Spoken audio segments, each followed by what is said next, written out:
Now, the Kwara State Governor, Mr. Abdul Fattah Ahmed, has warned managements of the state-owned tertiary institutions against illegal recruitment. Governor Ahmed handed down the warning when he received the reports of visitation panels to the Kwara State College of Education and the Kwara State College of Arabic and Islamic Legal Studies at the Government House in Ilorin. He insists that the panels were set up in order to raise the standard of the colleges to its core mandate of training teachers.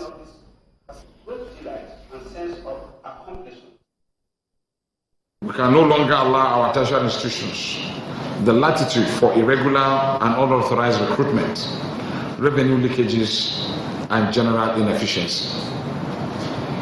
Our academic institutions must be efficiently run, self-sufficient, and reputable among their peers.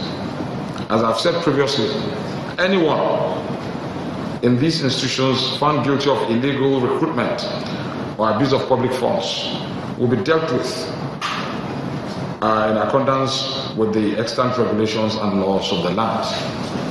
I must emphasize our optimism that recommendations contained in this report would form the foundation for ending the unfortunate salary crisis experienced by CAILs and other state-owned tertiary institutions in recent times.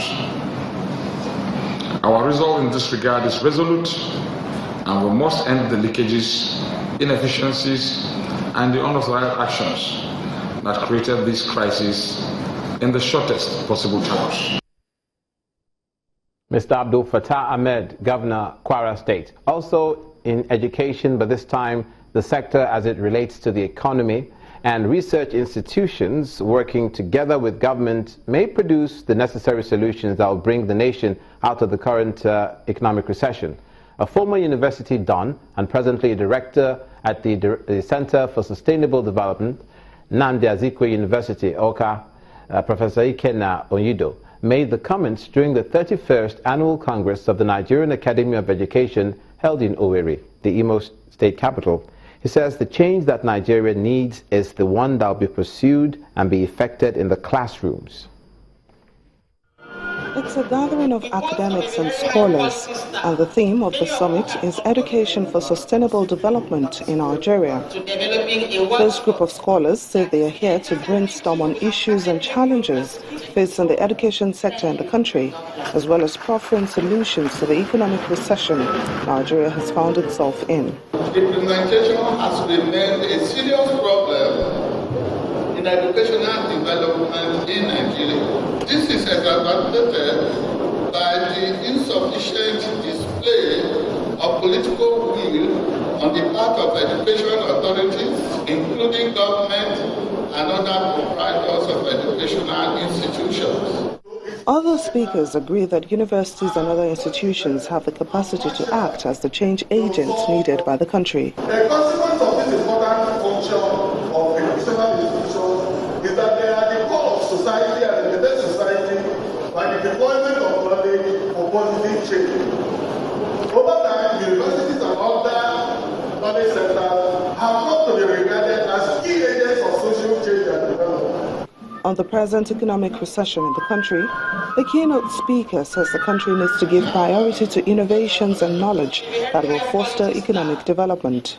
By seeing the present economic adversity as an opportunity to challenge the national innovation system to provide homegrown solutions to the problems of economic development, environmental degradation, and social cohesion that face the country. While delivering his speech, the Imo State Governor, Rochas Okorochawo, was represented by the State Commissioner of Education, Science and Technology, Mrs. Gertrude Oduka, calls for the support and partnership of all. I believe that is the challenge to all of us, either as an individual or as a group. Always like on it for us to know what to do to make sure that we get it right. The Nigeria Academy of Education is the highest professional body for practitioners in education in the country. And now they have decided to throw their weight behind seeking solutions to the recession in the country. Perhaps a lot more will be brought to the fore as to how the nation will get out of the recession. And satisfaction in their new status as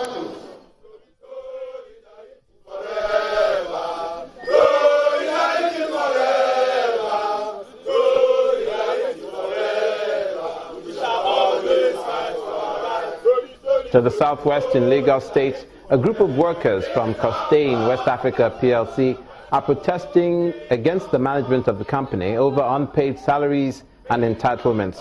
The workers who brought their protests to Channels Television premises say the company is owing them salaries ranging from 10 to 25 months. They also claim that the management of the construction engineering firm has failed to fulfill the terms of payment earlier agreed on with the workers. Some of us are being owed up to 8 to 10 month salaries and about 75 months pension that they've deducted, and they have not remitted to our various RSAs.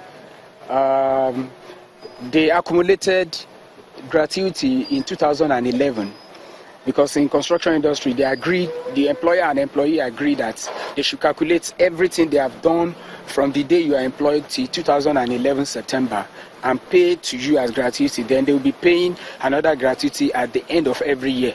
Since that 2011, we gave them 3 years moratorium to be able to pay that, maybe installmentally, or they take their time and pay at once.